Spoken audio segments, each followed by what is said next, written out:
प्रधानमंत्री नरेंद्र मोदी ने लोकसभा में महाकुंभ की महत्ता पर प्रकाश डालते हुए कहा कि महाकुंभ से अनेक अमृत निकले हैं, जिनमें से सबसे पवित्र प्रसाद एकता का अमृत है। उन्होंने कहा कि महाकुंभ ऐसा आयोजन रहा जहां देश के हर कोने से आए लोग मैं नहीं हम की भावना के साथ एक हो गए हैं। पीएम मोदी ने इसे भारत की सांस्कृतिक एकता और अखंडता का प्रतीक बताया।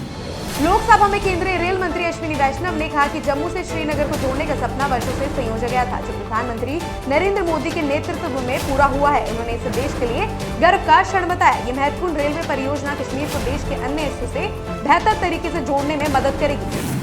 रायसीना डायलॉग 2025 में विदेश मंत्री डॉक्टर एस जयशंकर ने कहा कि जैसी घरेलू व्यवस्था आवश्यक है, वैसी अंतर्राष्ट्रीय स्तर पर भी एक ठोस व्यवस्था की जरूरत है। उन्होंने चेताया कि बिना व्यवस्था के सिर्फ बड़े देश ही नहीं बल्कि छोटे देश भी अव्यवस्था का लाभ उठा सकते हैं। अपने पड़ोस का उदाहरण देते हुए उन्होंने कहा कि जोखिम उठाने वाले देश हमेशा बड़े नहीं होते, कुछ छोटे देशों ने भी इसमें महारत हासिल की है। लोकसभा अध्यक्ष ओम बिरला ने नवनिर्वाचित विधायकों के लिए दिल्ली विधानसभा के 2 दिवसीय अभिमुखीकरण कार्यक्रम का उद्घाटन किया। इस कार्यक्रम में दिल्ली विधानसभा अध्यक्ष विजेंद्र गुप्ता और मुख्यमंत्री रेखा गुप्ता भी मौजूद रही। कार्यक्रम का उद्देश्य नए विधायकों को संसदीय प्रक्रियाओं और दायित्वों की जानकारी देना है।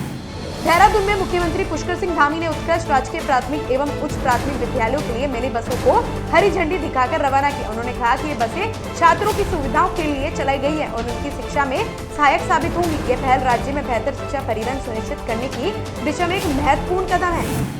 गोवा के मुख्यमंत्री प्रमोद सावंत ने नई दिल्ली में केंद्रीय गृह मंत्री अमित शाह से मुलाकात की। बैठक के दौरान सीएमओ ने बताया कि डॉक्टर सावंत ने गोवा में नए आपराधिक कानूनों के क्रियान्वयन, खनन क्षेत्र के विकास और प्रशासनिक व विकासात्मक पहलों पर चर्चा की। उन्होंने राज्य की प्रगति से अवगत कराते हुए अमित शाह से मार्गदर्शन भी मांगा।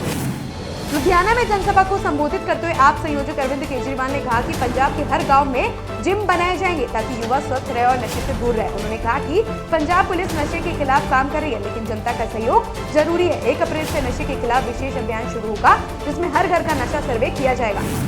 बिहार विधानसभा में मुख्यमंत्री नीतीश कुमार ने आश्वासन दिया कि आर्थिक रूप से कमजोर वर्ग ईडब्ल्यूएस के लिए आरक्षित सीटों को शिक्षा का अधिकार अधिनियम के तहत भरा जाएगा। उन्होंने ये हस्तक्षेप तब किया जब पटना के निजी शैक्षणिक संस्थानों में खाली आरक्षित सीटों को लेकर सत्ता पक्ष और विपक्ष के बीच तीखी बहस छिड़ गई।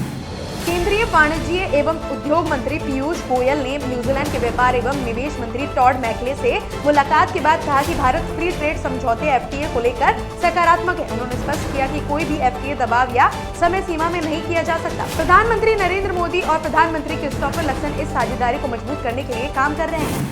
मध्य प्रदेश के मुख्यमंत्री मोहन यादव ने सभी धार्मिक नगरों में शराब पर प्रतिबंध लगाने की घोषणा की। उन्होंने कहा कि पवित्र स्थलों के पास शराब सेवन आस्था और परिवारों को नुकसान पहुंचाता है। सरकार दुग्ध उत्पादन को बढ़ावा देने के लिए डेयरी फार्मिंग को प्रोत्साहित कर रही है। 10 से अधिक गाय खरीदने वालों को सब्सिडी दी जाएगी।